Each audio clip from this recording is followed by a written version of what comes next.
2001 सालापर्यंत मी 10 वर्ष कारखान्याचं कामकाज बघत होतो। स्वर्गीय सुभाषांना कुल जरी चेअरमन होते तरी त्यांनी संकलित जबाबदारी माझ्यावर सोपवली होती आणि मी तो कारखाना चालवत होतो। त्यावेळेस कारखान्यात शिवाजीराव काळे आहेत, त्याच्यानंतर आणखीन कामगार आहेत, त्रिका वसंतराव साळुंके आहेत, आमचे ते नारायणराव चव्हाण आहेत ना, इथे होते ना, आता आहे होय, हा, ही सगळी कामगार मंडळ आहेत, सुरेशराव आले दिसतात, बरीचशी लोक आहेत, तर शाहजप्पा आहेत। तर त्यावेळेस कुठेही कसलीही तक्रार, सिंगल तक्रार ना शेतकऱ्यांची, ना कामगारांची, ना वाहतूकवाल्यांची, कुणाची तक्रार नव्हती। का तक्रार नव्हती?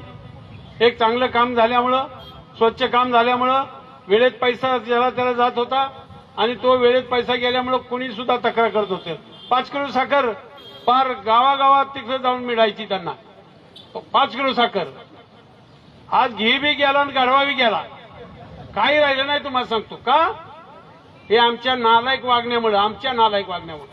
तुमचा त्याच्यात दोष नाहीये, तुमचा थोडा सुद्धा दोष नाहीये, पण आम्ही आमचं खळगं भरतोय आणि तुमचं वाटोळं करतोय, हे तुमच्या बी लक्षात आलं पाहिजे। चांगल्याला चांगलं म्हणा। रमेश थोरात तुमचं वाटोळं करत असेल, रमेश थोरातला चांगलं म्हणायचे कारण नाही, गरज नाही, हे मी तुम्हाला खास करून मी स्वतः सांगतोय। आणि म्हणून या ठिकाणी अनेक गोष्टी आहेत तुम्हाला सांगतो, सांगण्यासारख्या, की देवेंद्र फडणवीस साहेब आले,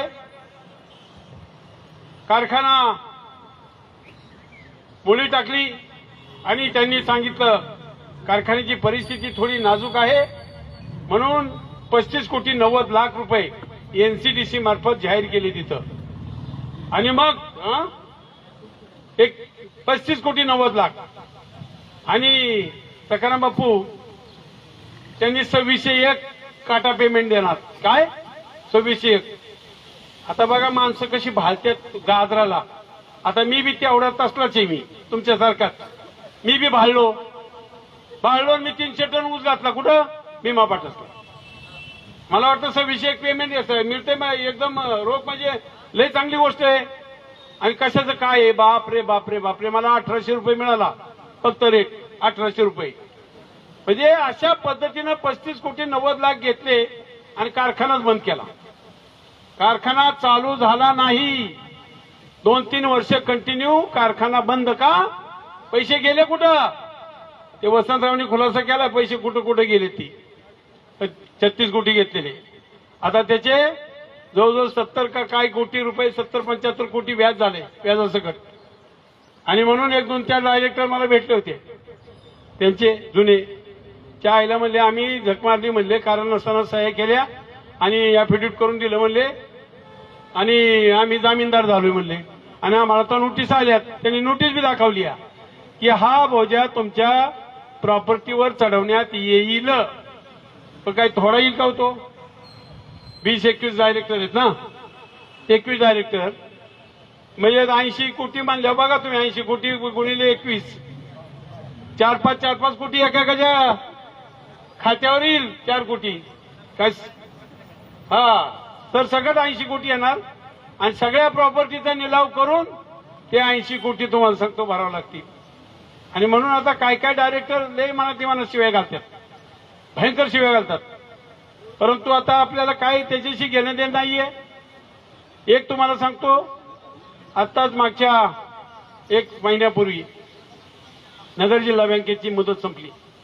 मुदत संपली की लगेच त्याच्यावर प्रशासक हनुमंतराव लागला। लगेच प्रशासक कसा लागला? मुदत संपल्यावर तिथं लागतो, इथं का लागला नाही प्रशासक? 6 वर्ष तुम्ही काढली नंतर। आणि म्हणून जे काय 25 वर्षाचा करार केलाय ती एक गोटमॅटच आहे बरं का, गोटमॅट, हा, देवाशपथ गोटमॅट आहे। नेमकं त्याच्यात कोण कोण आहे? कोण म्हणते साईप्रिया, कोण म्हणते निराणी, कोण म्हणते भीमा पाटस कारखान्याचं डायरेक्टर बोर्ड बी त्याच्यात सामील आहे, कोण कोण सामील आहे, काय काय आहे हे उघड करायचे। तुम्हाला सांगतो, आपल्याला दुसरं काही त्याच्यात कमवायचं नाही। लोकांचा जर फायदा झाला, शेतकऱ्यांचा, सभासदांचा फायदा झाला, तर तो फायदा करायचाय। आणि म्हणून त्यासाठी तुम्हाला सांगतो, हे पैसे आपण सभासदांच्याकडनं भरायचं। कोर्टाने आदेश केले सभासदाकडनं वर्गणी गोळा करा आणि ते पैसे भरून निवडणूक लावून घ्या.